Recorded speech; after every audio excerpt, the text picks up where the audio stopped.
And that's when I said Curtis Ivito was my friend and not your Scab. And Scab said, he is my friend. He ain't your friend. You don't even know who you are. And I said, he doesn't know who I am. He sent me an autographed copy of the Akribis. And it's autographed. It is. Is it? It is. It's autographed. And I'm going to show it to you right now. Okay? Welcome back to Apex Alchemy. We ain't going to edit that out. I just think Scab would think it would be funny. So, not too long ago, Scab and Joe had at Choir Boys Outdoors, just in case you don't know. You should know. You should know this information by now. If you don't know this information by now, what the hell are you doing on my channel? Go subscribe to Choir Boys. Okay, so Curtis Iovito. Man, I've heard his name's been said a couple of times, and Iovito. I think it's Iovito, something like that. All right. And I heard Curtis talking about his very first folder that Spartan come out with. So, like, I immediately got interested in it, and I started looking at it, and I was like, man, they're hard to find. I believe they are officially discontinued. They're not completely sold out. There are a few left at like GPK knives, stuff like that. And then, something magical happened, and Nick ended up with one, and which, I mean, under the circumstances, like he didn't want to sell it, but he needed to sell some things, and we worked out a deal for this one right here. And this is going to be like GRAIL knife territory for me, man. It's a USA made Spartan. I'm going to tell you what I know about it. I'm going to tell you what I think I know about it, because we always got people know more, and they can let us know. Well, I mean, because I'm probably going to get some stuff wrong, but this is what I think I know. Okay, so Spartan Blades started up. It was Mark Carey and Curtis Vito, and they were making fixed blade knives. Let me scoot over a little bit, just in case you want to handle this thing in a second. All right. They reached out to Chris Reeve. Went and stayed a few days at Chris's house. The interview is excellent. You guys ought to check it out. It's I will link it in the description below. Because of that interview, I know about this knife's existence, and that's the only reason I know about this knife's existence. So, it was because of Choir Boys Outdoors that I even knew to start looking for looking for this knife. Because I do love the Harsey folder, but I am one of those guys that likes to have things that are not so mainstream. Mm-hmm. And this one wasn't so mainstream. But when it came out, it was heavily compared to the Sabenza, which, I can see that, right? Yeah. It was even sporting the S35N still. And this thing come out like 2014. I want to say it was like 2014. It was like 9 years ago, maybe 2013, guys. I don't know. I mean, I will get things wrong, but as far as I could tell, it was about a decade ago that this thing come out. And so this was the first Spartan folder. It predates the Harsey. It predates William Harsey having much to do with the company. I think. So that could be something that I definitely have wrong. He may have already been designing fixed blades for him, but if my memory serves me correctly, this was before William Harsey designed a knife for him. Okay, so let's check out the box. I've seen different packages for this knife. I believe this is an older one, but I'm not sure. This was in meteorites, titanium, got the carbon fiber overlays. I would like to explore different options for those overlays later on down the line. I would even explore taking them off, but they're pretty thick. So I'm not sure about this pocket clip, if it would go all the way down to the titanium, and actually fit the knife if I do take that off. action's wonderful. Okay, The action is really, really good. the action's great. It's a good sized knife, and I can still operate it easily. Well, I'm over here at a weird angle again. Yeah, I can't do it from over here to the side. well, I that's flipped okay. it right open, no problem. But No biggie. times. It does have a tremendously good action. So, all right, let's look at the box. I want to look in the box. All right, so you of course got the knife. So you got like a Hinder style box, or I've seen other companies use this, like very simplistic type stuff. That's how you spell it, Akribis. Got the CPM sticker on the side of the box. And a Spartan, it's like the gold class, but before they really called it a gold class, because I think everything they were making was in the USA at this point. As like the part numbers and a written on price tag of $490. The places that you can get them are still about that same price. Comes with a pretty generic Crown Royal belt pouch here, but it just feels thin, and I wouldn't use it anyway. I'm not that. And then you get a certificate off. Oh, go ahead. What was you I was about just to say? gonna say it's that typical, early 2000s little cheap velvet bag. You can see it's from Aberdeen, North Carolina too. Yeah, it is. I've always kind of thought the same thing about the Crown Royal bags too, though. It was just like, Yeah. I don't know about the velvet stuff, but that doesn't matter. It's there. And I just want to throw in there too that I was just doing some more research here, and Knife Center was introducing this as their first folder in 2013. 2013. It's September of 2013. They put out an article about it. Okay. It doesn't say that it was already out, but they're talking about it like it's Okay. coming out. It's already been made and discussed and stuff. So Right. somewhere between 2013 and 2014. I even see Knife Center says right there. It says Spartan It says the fit and finish on any Spartan blade is very Chris Reeve-esque, with the great attention paid to ergonomics and cutting angle of each knife. Mm-hmm. And Akribis means a number of things in the Greek language, and one of those things is precise. Another one of those things is sharp, and so that's what they named it. That was in the opening statement, was the Akribis means sharp and precise, and that's exactly what we went for. It also means just. It also means exact. It means exactly. There's a lot of synonyms. Yeah, a lot of synonyms for or a lot of different meanings for the word Akribis in the Greek language. Okay, man, what I like about the knife, I like the fact that it still exists, and I was able to get my hands on one. That's the number one thing I like about it. All right, there was a lot of debate as far as it being a frame lock or a liner lock. Did I already bring this up? Mm-mm. Okay. Not that I can recall. This is a frame lock and I'll explain it to you. I've had to have this explained to me, so I'm happy to pass on the information. And it was explained to me by somebody that I trust.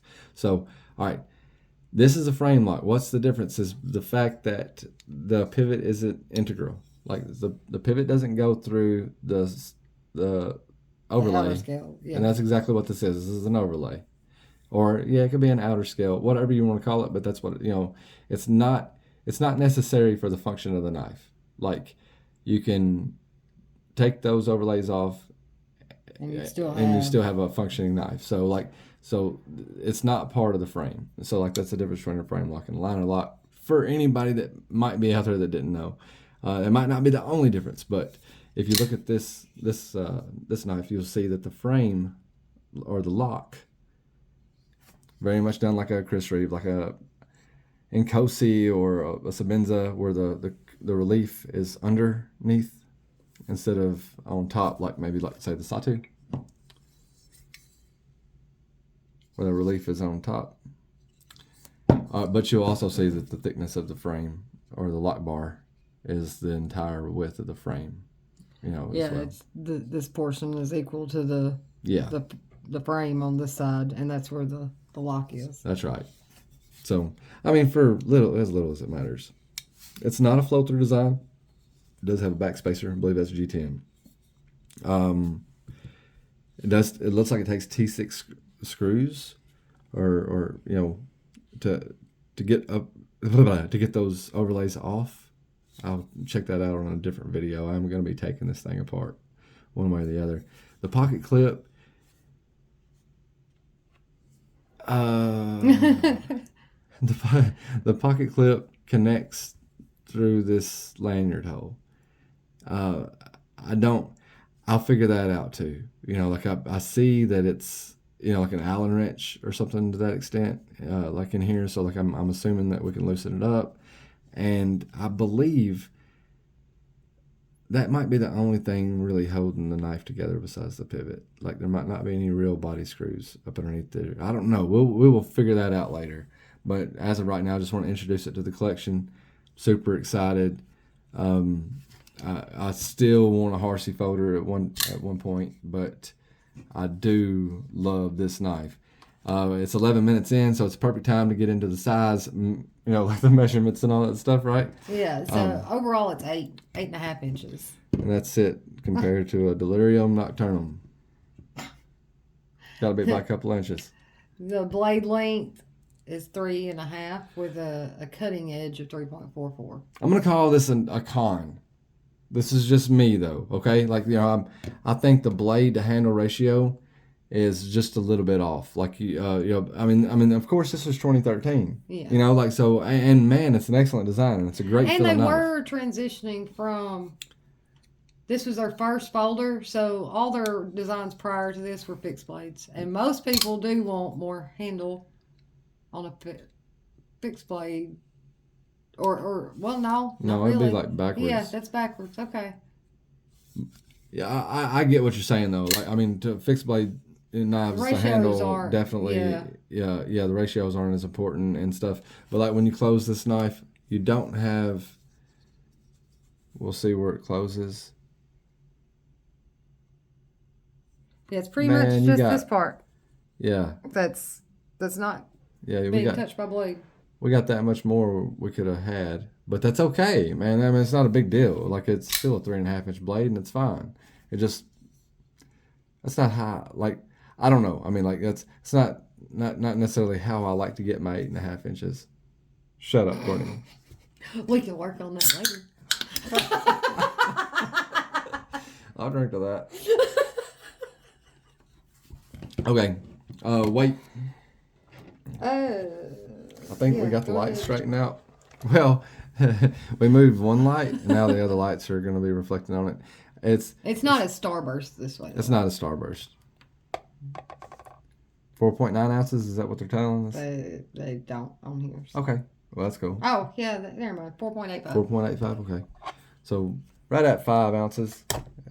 Beautiful feeling knife, man. I mean, like, it feels better than I thought it was going to feel. Like, I didn't think that it would feel anywhere near as close to quality as a Harsey. And, and I'm not saying it does for anybody out there that owns both of them. They're both great in their own way type of thing. And I know, excuse me, board. I know the Harsey is innovated in modern times, and they keep on innovating it. One of the reasons why this knife was discontinued was because it was designed in a time where, or it was designed in a method, let's go with that, where each one pretty much had to be hand fitted. So each of these knives would be like a custom knife. So they had to put their hands on each individual one. And in order to be able to change that and mass produce parts where they wouldn't have to be like hands on each individual one to make sure the parts were going to fit and stuff, they would have had to totally redesign the knife, which may happen one of these days. It's an excellent design knife, and I hope they do. But until then, they knew that the man hours on this man hours was way too much for the price. And so they couldn't just keep hiking the price. So that's an assumption, Yeah. So they decided to. Yeah. Well, in that interview with him, I believe he does say the interview with Scab, that it was there wasn't enough profit by the time I got done with all the. Yeah. So like. In his own words, I'm sure he did, man. You know, like, but that is a great interview. I urge anybody to go over there and check that interview out with Mr. Curtis from Spartan Blades, and I hope Scab has Mike on at some point. That would be really cool too, to hear, you know, like his view of it too. Yeah, of everything. Or the you know, like company, you know, yeah. just kind of not saying that'd be necessary, but it would be cool to me. But anyway, 15 minutes in, I've tried to talk as fast as I could, and except for the beginning. Except for the beginning, that was 40 seconds, man. Anybody can deal with 40 seconds of my mumbling. Anybody. Slurring. That's not necessary. All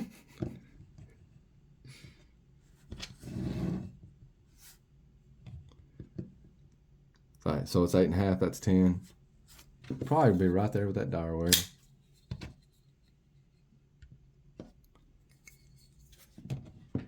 Direware is a lot shorter than you think it is. Yeah, it is. It's like short and stubby. Mm-hmm. Okay, 16 minutes, and I'm gonna go over a negative real quick. It's not really a negative. Like I'm not here to beat it up at all. Like, but if I have one problem with the knife at all, it's gonna be that pocket clip.